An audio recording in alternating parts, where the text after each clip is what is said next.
성경의 언어로 복음을 유앙겔리온이라 이런 단어를 씁니다. 유앙겔리온, 기쁜 소식, 좋은 소식이라는 뜻입니다. 성경이 기록되던 당시 이 단어는 로마 황제와 관련된 용어입니다. 새로운 황제가 둔국을 딱 이렇게 할 때 황제가 다스리는 국가나 도시를 이렇게 로마 황제가 이렇게 방문을 합니다. 그 황제의 즉위와 방문을 두고 백성들은 뭐라고 하냐면 유앙겔리온, 유앙겔리온 이렇게 합니다. 한번 해볼까요? 유앙겔리온. 예. 왜냐하면 새로운 황제가 둔국하면 일반 죄수들이 특별 사면을 받습니다. 또 한국 황제가 둔국하면 신하들 또 시민들을 기념하는 하사품도 받고 선물도 받고 특식도 받기 때문에 그렇습니다. 이때 당시에는 먹고 살기가 하루 끄니가 힘들 정도의 그런 시대 아니겠습니까? 바로 이 황제가 둔국할 때에 이런 먹을 것 또 선물, 특사 여러 가지 것이 주어지기 때문에 영원한 천국의 소망을 알지 못하고 영생을 알지 못하는 이들에게는 이런 것이 얼마나 큰 기쁨의 소식이었겠습니까? 그때 바울이 이렇게 얘기합니다. 일시적인 쾌락이나 배를 불리는 향락은 복음이 아니라고 말입니다. 유앙겔리온이 아니다. 사도 바울이 얘기합니다. 그럼 유앙겔리온은 뭐냐? 오직 주 예수 그리스도께서 우리의 죄를 구속하시기 위하여 십자가에 죽으시고 첫 부활의 첫 열매로 영원한 소망의 주로 나를 다시 살리신 것만이 바로 유앙겔리온, 유일한 복음이다라고 사도 바울이 얘기합니다. 오직 예수 그리스도로 말미암아 구원 외에는 참된 복음이 없다라고 얘기합니다. 그래서 바울은 그리스도 십자가 외에 결코 자랑할 것이 없으며 바로 이 부활의 복음보다 더 귀한 것이 없다라고 얘기합니다. 복음은 바로 엘리베이터를 우리가 탔을 때에 원하는 층수를 누르지 않으면 엘리베이터는 움직이지 않습니다. 우리는 예수 그리스도를 통한 바로 이 은혜의 엘리베이터를 탔습니다. 그러나 우리가 원하는 영적 수준, 목적을 정하고 우리의 의지를 사용하지 않으면 그 은혜의 엘리베이터는 움직이지 않을 것입니다. 많은 그리스도인들이 구원받았다는 사실에 대한 만족을 하고 그 상태에서 그냥 안주하고 살려고 합니다. 그 구원의 능력을, 이 복음을 온전히 누리며 영의 자유함을 가지고 살아가려고 하지 않는다는 얘기입니다. 그래서 오늘 본문에 사도 바울은 갈라디아 교인들에게 이렇게 책망을 합니다. 이미 예수 그리스도를 믿는 갈라디아 교인들에게 어리석도다. 그죠? 1절에 보니까 어리석도다. 이렇게 시작이 됩니다. 어리석다는 말은 사려 깊지 못하다, 영적으로 둔감하다 그 말입니다. 복음을 제대로 알지 못한 너희여 어리석도다. 그러니 복음의 능력이 무엇인지도 모르고 그렇게 사는 성도들이여 어리석도다라고 얘기하는 겁니다. 여러분 옆 사람과 이렇게 한번 해보실래요? 진짜 크리스찬으로 살아갑시다. 진짜 크리스찬으로 살다가 죽고 싶습니다. 그러고 싶지 않습니까? 100주년 기념교회를 담임하는, 예전에 주님의 교회를 담임하는 이재철 목사님이 계십니다. 그분이 쓴 책에 보면은 이렇게 씁니다. 그래서 저는 지금처럼 살다가 죽겠습니다. 그런 내용이 있거든요. 이게 어떻게 나온 얘기냐면 이 목사님이 굉장히 곧습니다. 늘 그냥 말씀대로 살려고 예를 쓰죠. 그러니까 많은 목사님들이 지적을 하고 지만 예수냐 하면서 이렇게 욕을 얻어먹습니다. 그래서 한 번은 어르신 목사님이 차를 같이 타고 드라이브를 하는데 좀 지방에 이렇게 한마디로 5시간 정도 운전을 했다고 하니까요. 그 목사님이 그렇게 얘기하더랍니다. 어르신 목사님이. 이 목사, 나는 어렸을 때부터 운전을 좋아하고 젊었을 때도 아주 운전을 즐겨하니까 지금 이렇게 은퇴를 해도 5시간 운전하는 것은 거뜬하네. 근데 운전을 하다 보니까 길이 이렇게 울퉁불퉁한 길을 가는데 그 길에서 이렇게 울퉁불퉁한 차가 흔들리면 자기도 흔들흔들해야 몸이 어째요? 피곤하지 않고 잘 갈 수 있다네. 그러면서 이 얘기를 하더랍니다. 자네도 세상이 이렇게 흔들흔들하면 자네 몸도 흔들흔들하면 되지 않겠나, 알아듣겠나, 그렇게 얘기를 하니까 이 목사님이 그랬대요. 예, 목사님 알아듣습니다. 그러나 나는 지금처럼 살다가 죽겠습니다. 그랬대요. 목사님 알아듣습니다. 그래서 저는 지금처럼 살다가 죽겠습니다. 하나님 말씀 붙들고 그냥 말씀처럼 살다 죽겠습니다. 이번이 태장과 등장이라는 책 가운데 이런 내용을 썼습니다.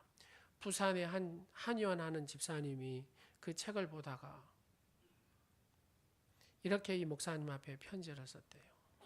목사님, 나는 예수님을 믿으면서도 내가 정말로 예수 믿는 사람인가 아닌가, 복음의 능력이 무엇인가를 제대로 알지 못했다가 목사님 이 책을 보면서 깨달았습니다.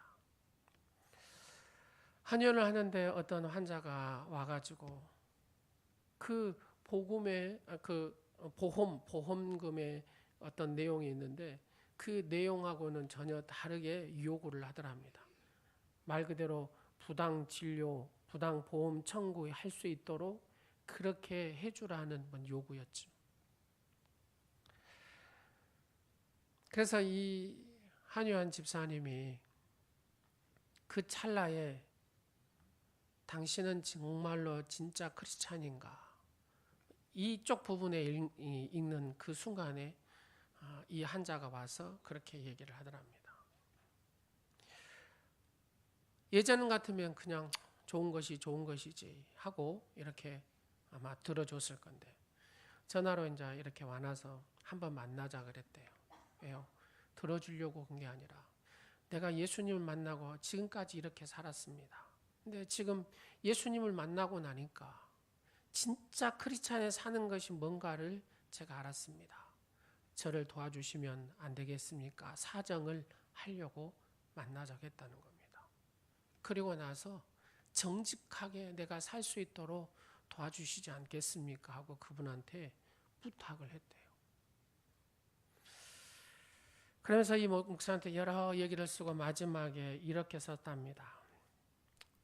이렇게 막 살아보려고요. 이렇게 막 살아보려고요. 어떻게 해요? 진짜 크리스찬답게, 복음을 아는 크리스찬답게 내가 살아보랍니다. 라고 말입니다. 사랑하는 여러분, 예수 그리스도께서 십자가에서 이루신 복음의 약속, 은혜가 분명한데도 이 갈라디아 교인들은 잘못된 율법주의 유혹에 빠집니다. 진리에 순종하지 못하고 유혹하는 거짓 교사들의 권면에 마치 누룩이 빈 그릇에 이렇게 쫙 퍼지듯이 갈라디아의 교인들의 영혼에 악영향을 미칩니다. 내가 예수 그리스도의 이 복음을 알면, 내가 예수 그리스도의 이 복음에 대해서 안다고 하면서도 세상의 거짓된 것들이 내게 들어와서 누룩처럼 이렇게 막 퍼지면서 악영향을 미치더라는 겁니다. 이 복음의 능력을 제대로 내가 알지 못하면 그와 같이 자꾸 무너지게 되더라는 겁니다. 진짜 크리스찬답지 못하게 살아가더라는 얘기죠. 바울은 주의 은총 속에 주신 자유를 굳게 지키고 다시 사탄의 멍에, 종의 멍에, 귀신의 멍에 매지 말라고 우리에게 얘기합니다. 성도가 복음의 자유를 잃어버리면, 이 복음의 본질을 잃어버리면 율법의 억압 속에서, 죄의 억압 속에서 살 수밖에 없기 때문에 그렇습니다. 신앙이 변질하면 믿음의 위기가 반드시 찾아옵니다. 그래서 우리는 영적인 분별력을 가지고 바로 이 생명 되신 예수 그리스도 이 복음 붙들고 복음의 능력 안에서 살아갈 때 우리는 승리할 수가 있습니다. 저는 오늘 저주를 축복으로 바꾸는 이 복음의 위력을 세 가지 관점에서 간단히 말씀드리겠습니다. 복음은 가족에 흐르는 저주를 단절시켜 버립니다. 여러분, 그렇죠. 이 가정은 가난의 저주가 흐르면 가난이 쭉, 질병의 저주가 흐르는 가정은 질병의 쭉, 귀신의 역사가 임하는 가정은 계속해서 귀신의 역사가 쭉 임합니다. 누가 없으면요, 예수 그리스도의 복음이 없으면, 예수 그리스도의 복음이 그런 가정에 들어가면 완전히 단절이 되죠. 완전히 변화가 일어납니다. 여러분, 흙에 살리라 그 노래를 부르신 분이 홍세민 씨잖아요. 그 홍세민 그분이 그 집안 자체가 완전히 처갓집이나 본집이나 막 불교로 가득 찼더라고요. 사진을 봤는데, 그 결혼식 사진을 봤는데요, 양쪽의 지인들이 다 승복을 입고 있어요. 얼마나 신실한 불교 가정인가를 알 수가 있죠. 자기 형님은 스님이 돼요. 네, 이 흙에 살리라 하신 이 홍세민 이분이 집사님 되셨는데, 그 아내를 통해서 온 가족이 구원을 받았더라고요. 핍박이 얼마나 심했냐면, 교회를 가려고 하면 문 앞에서 딱 신문 보고 있답니다. 근데 교회 가면은 1, 2, 3, 4 어퍼컷만 날리고 그렇게 많이 맞았답니다. 그 아내 권사님이. 근데 이상하게 이번 권사님이 교회를 가기 시작해 어떻게 갔냐면 그냥 교회를 가고 싶더랍니다. 자기 친정집도 전부 다 불교인데, 그러니까 남편한테 이렇게 얻어맞았다가 하면 친정엄마가 잘 맞았다 하면서 맞은 데를 또 떼더랍니다. 왜 교회를 가가지고 그냥. 근데 하나님이 위로를 주시고 음성을 주시고, 사랑하는 딸아 내가 너와 함께한다, 사랑하는 딸아 내가 너를 사랑, 그런 음성을 막 주시더랍니다. 막 교회를 가기 위해서는 남편이 하도 못 가게 하고, 또 이렇게 지방 공연 갔다 오면 주일날 꼭 이렇게 또 잘 쉬더래요. 그래가지고 아주 교회 가는 걸 그렇게 막았답니다. 그래서 교회를 가려고 생 이불 빨래를 아주 매주 주일마다 했대요. 왜요? 이불 빨래하고 널로 가잖아요. 밖으로 널로 가면 얼른 딱 걸쳐놓고 막 달려가서 교회 가서 예배드리고, 그거를 몇 주를 했대요. 그것도 이제 알아버렸답니다. 이제 알아보니까 그 다음에는 등산 간다고, 이혼 누구하고 등산 간다고 하다가 그것도 또 알아버렸답니다. 그런 세월이 한 7년이 됐대요. 7년. 그러면서 하나님 앞에 그렇게 기도를 했답니다. 구원해달라고. 근데 이제 홍세민 집사가 주일날 이렇게 누워서 텔레비를 틀다가 기독교 방송을 봤는데, 그때 김진욱 목사님 설교를 들었나 봐요. 그때 하여튼 은혜를 받고 교회를 이렇게 7시 우리 첫 예배처럼 줄 20분 예배를 그때부터 나가기 시작했답니다. 그 불교로 가득한 양쪽 집안이 이 권사님 기도로 바뀌기 시작하고 아들이 목사님 됐더라고요. 사랑하는 여러분, 예수 그리스도의 복음은 이렇게 능력이 있습니다. 가게 흐르는 저주를 완전히 단절시켜버립니다. 저희 고향에 가면 제가 어렸을 때 어렴풋이 기억이 그래요. 저 아주머니는 무슨 죄를 갖고 태어났길래 저렇게 두드려 맞을까? 저 어렸을 때의 기억이, 그때가 한 5살 기억이 듭니다. 저희 집 앞에가 이렇게 마을 사장이었거든요. 그때 사장은 어째요? 비가 오면은 막 그 늪지대처럼 막 푹푹 들어가죠. 근데 이상하게 왜 자기 부인을 그 사장에 데리고 와서 두드려 패냐고요. 그렇게 두드려 패서 막 질질 끌려다니고, 그거를 본 딸이 충격을 받고 농약을 먹었어요. 그 딸도 죽었네요. 근데 이분이 어떻게 이제 교회를 가게 됐고, 또 교회에서 이제 눈물로 기도하는 모습이 저의 어렸을 때 어렴풋이 생각나는 그 권사님입니다. 근데 바뀌더라고요. 그 가정이 바뀌어요. 아들이 성악가가 되고 아들이 목사가 되고 딸들이 권사님이 되고 뭐죠. 저주가 끊어져 버린 거죠. 예수 그리스도의 복음이 들어가니까 말입니다. 사랑하는 여러분, 우리는 예수 그리스도 안에서 새로운 피조물로 재창조된 줄로 믿습니다. 이제 우리 안에 예수 그리스도께서 함께 계시는 줄로 믿습니다. 영원토록 우리와 함께 하시는 줄로 믿습니다. 이 예수 그리스도를 이기는 자는 아무도 없다고 말입니다. 이 예수 그리스도만이 능력이고 이 예수 그리스도만이 모든 저주를 끊어버리는 완전하신 하나님이신 줄로 믿습니다. 이제 우리는 나를 사랑하사 나를 위하여 자기 몸을 버리신 하나님의 아들을 믿는 믿음으로 사는 복된 성도인 줄로 믿습니다. 내 안에 예수 그리스도가 있기에 어떤 저주도 역사하지 못한 줄로 믿으시기 바랍니다. 두 번째로 복음은 우리를 참된 자유인으로 해방시키십니다. 여러분, 그리스도와 저주와 공존할 수 있습니까? 그럴 수 없다는 겁니다. 그리스도께서 우리를 위하여 저주를 받으셨기 때문에 우리는 어떤 저주를 받을 필요가 없다라는 얘기입니다. 내가 받아야 할 그 저주를 예수님께서 십자가 위에서 다 지셨기 때문에 100% 다 지셨기 때문에 우리가 받을 저주는 0.001%도 없다라는 얘기입니다. 당시 갈라디아 교인들은 이 십자가 복음만 받으면 되는데 율법도 겸하여 받습니다. 이것은 복음을 해방하는 것이고 주님의 구원 사역을 모독하는 것입니다. 여러분, 예수 그리스도의 복음의 그 능력만 받으면 됩니다. 내가 뭘 어떻게 해보려고 할 필요가 없더라는 겁니다. 내가 그 은혜 안에서 살면 됩니다. 그 복음 안에서 누리면 됩니다. 사랑하는 여러분, 예수 그리스도의 이 복음, 예수님만이 여러분을 진정으로 자유하게 하는 줄로 믿습니다. 저주에서, 모든 질병에서, 모든 환경과 상황 속에서 진정으로 예수 그리스도 안에서 여러분에게 자유함을 주시는 줄로 믿습니다. 내가 뭘 하려고 한다라는 것은 이런 것과 같습니다. 여러분, 레오나르도 다빈치가 천지창조를 이렇게 막 그려놨습니다. 그의 제자가 뭐가 잘못됐다고 손대는 거예요. 그거와 같다는.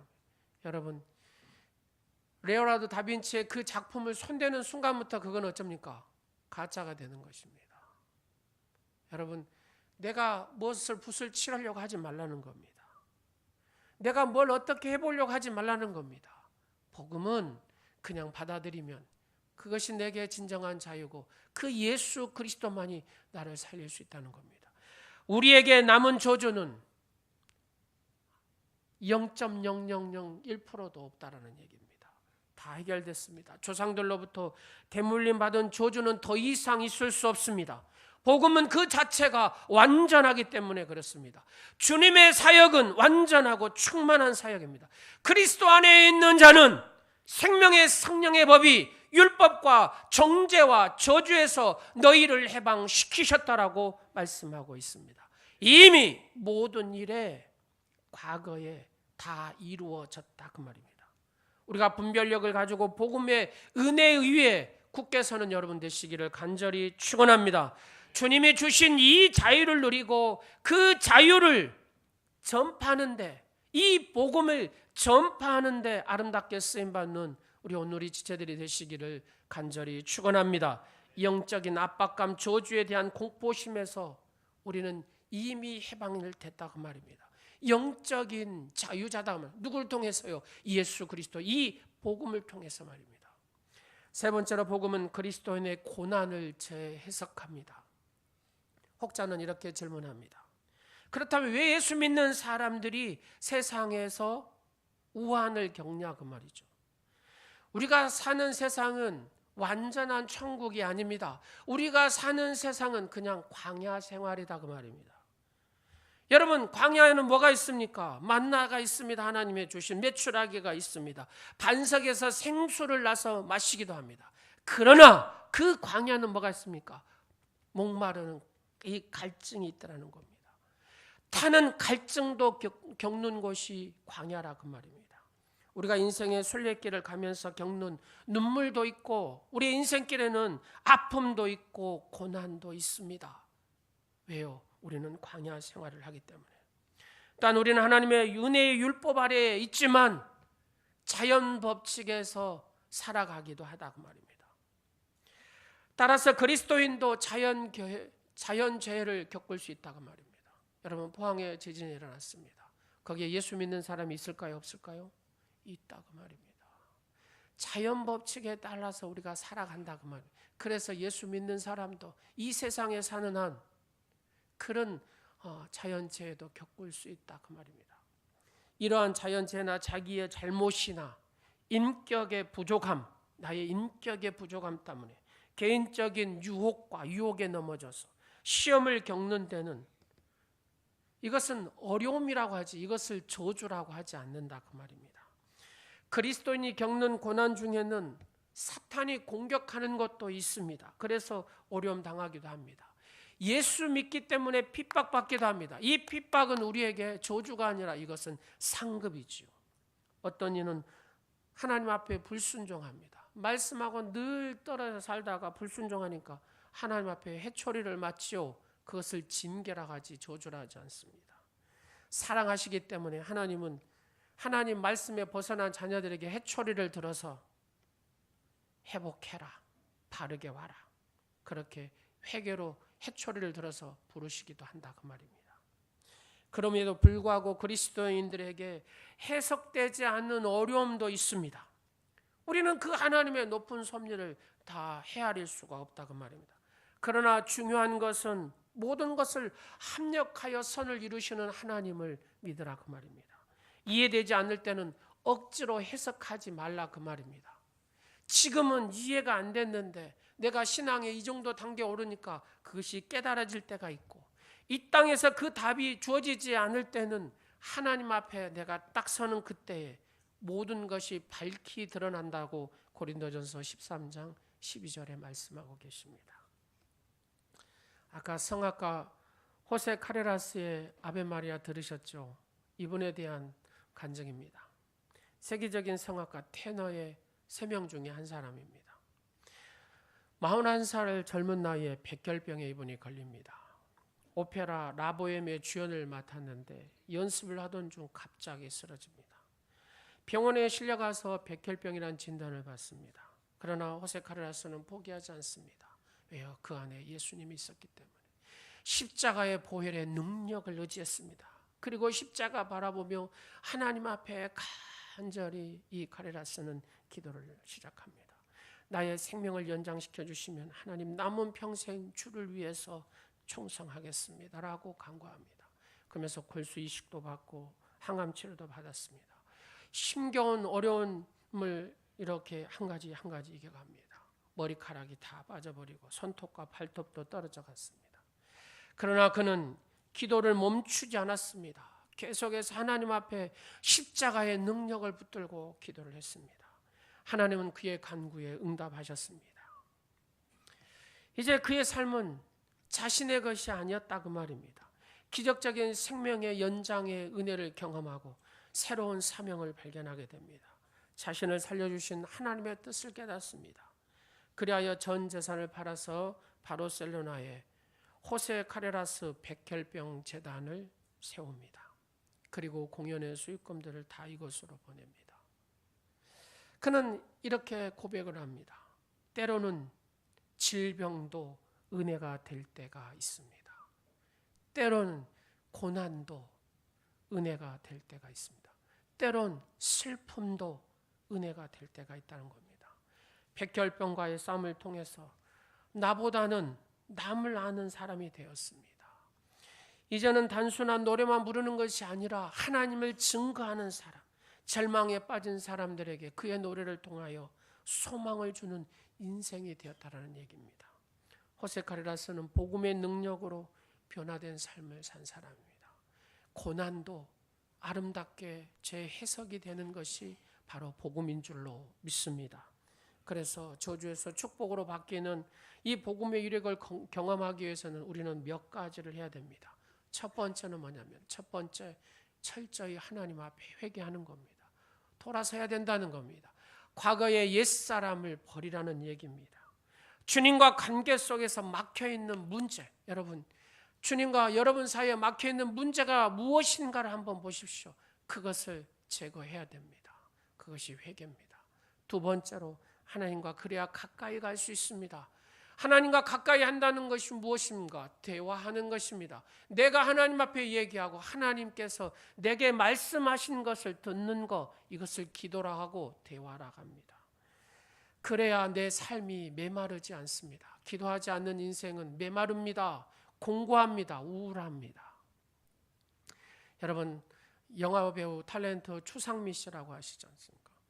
그 아버지가 추송웅 씨더라고요. 영국 배우, 개그맨 비슷하게 하신 영국 배우인데.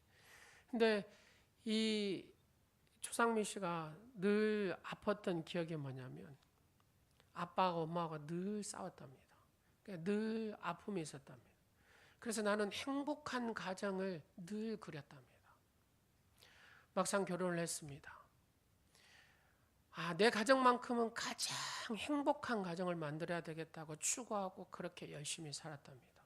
근데 그럴수록 왠지 좀 틀어지는 그런 것들을 경험했다. 그러면서 찾아온 것이 우울증이 찾아오더랍니다. 얼마나 힘들었던지 딱 죽었으면 하는 생각이 들더랍니다.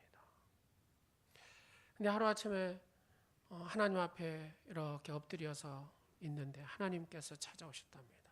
사랑하는 딸아, 두려워하지 마라. 내가 너와 함께한다. 너를 사랑한다. 하나님의 음성을 듣고 너를 통해서 내가 행할 일이 있다라고 말씀을 하시더랍니다. 그러면서 그때부터 성경 공부를 하기 시작하고 지금까지 10년째 계속 말씀 성경 공부 훈련을 하고 있답니다. 그래서 자기를 통해서 우울증은 그때 떠나가고요. 지금은 자기를 통해서 우울하고 아프고 정신적으로 힘들어하는 그들을 교회사나 주위의 많은 사람들을 치료하고 도와주는 역할을 하고 있다고 합니다.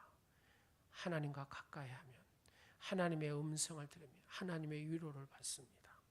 세 번째로 그래서 저주의식이 아니라 은혜와 축복의 의식 속에서 살아가게 되더라는 겁니다. 아브라함이 그렇게 축복의 사람이 아니었습니다. 우상 숭배 가득한 곳에서 살았던 인물입니다. 하나님은 그를 뽑으셨습니다. 은혜를 베푸셨습니다. 그래서 아브라함의 인생의 대명사가 형통입니다. 형통. 사랑하는 여러분, 우리는 저주 우시 속에서 살아가는 존재가 아니다는 겁니다. 왜요? 이 저주는 나하고는 상관이 없는 것이다. 내 안에 예수 그리스도가 있기 때문에.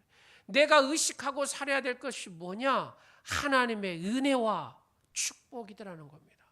여러분 오늘 하루도 하나님의 은혜를 이렇게 이미지화시키고 하나님의 축복을 이미지화시키면서 기도하며 나아가시기를 간절히 축원합니다. 네 번째로 다른 사람의 고난을 쉽게 판단하지 말라라는 얘기입니다.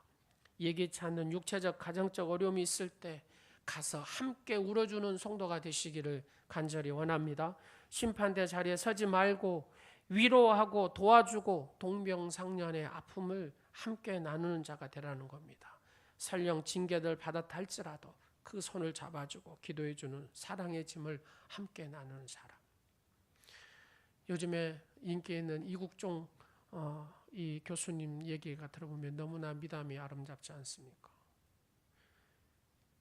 아무도 가지 않는 그 길, 생명 바쳐서 달려가는 그 모습을 봅니다. 목회자보다도 더 한자를 사랑하는, 영혼을 사랑하는, 그 아픈 사람을 사랑하는 그런 사람이 아닌가, 그런 생각을 할 정도로 그의 헌신을 보게 됩니다. 사랑하는 여러분, 예수 믿는 사람, 진짜 크리스찬은 그러면서 살다 죽는 것이 진짜 크리스찬이 아니겠습니까? 사랑하는 오늘의 지체 여러분, 우리가 복음의 이력을 체험하고 사는 사람입니다. 하나님의 놀라운 은혜가 우리를 이끌어가며 사는 사람이 저와 여러분입니다. 그걸 믿으시죠? 그래서 우리는 조상 탓할 것이 아닙니다. 마음껏 주님을 찬양하는 존재가 바로 성도인 줄로 믿습니다. 사탄도 율법도 우리를 저주하거나 정죄하지 못합니다. 왜요? 우리는 하나님의 그 은혜 안에 있기 때문에 복음의 영광이 나를 이끌고 있다는 확신을 가지고 당당하게 품위 있게 담대하게 그렇게 이 세상을 살아가시기를 간절히 축원합니다. 기도하겠습니다. 아버지 하나님, 복음의 참 자유와 은총을 향유하는 사랑하는 온누리 지체와 오늘 예배하는 사랑하는 성도들이 되게 하시고 늘 하나님의 능력을 붙들고 하나님의 주시는 그 은혜 안에서 승리하는 자가 되게 하여 주옵소서. 어떤 저주도 우리에게 임하지 못한다는 확신을 가지고 예수 그리스도의 복음 안에서 승리하는 자가 되게 하여 주옵소서. 진정한 참된 자유자가 되게 하여 주옵소서. 그리스도의 어떤 고난도 재해석할 수 있는 복음의 능력자가 되게 하옵소서. 이 복음의 영광이 나를 이끌고 있다는 확신을 가지고 당당하게 믿음으로 선포하고 축복하며 하나님의 이 은혜를 누리는 오늘 예배하는 사랑하는 모든 성도들이 되게 하옵소서. 예수님의 이름으로 기도드리옵나이다. 아멘. 약한 나로 강하게 우리 찬양하시고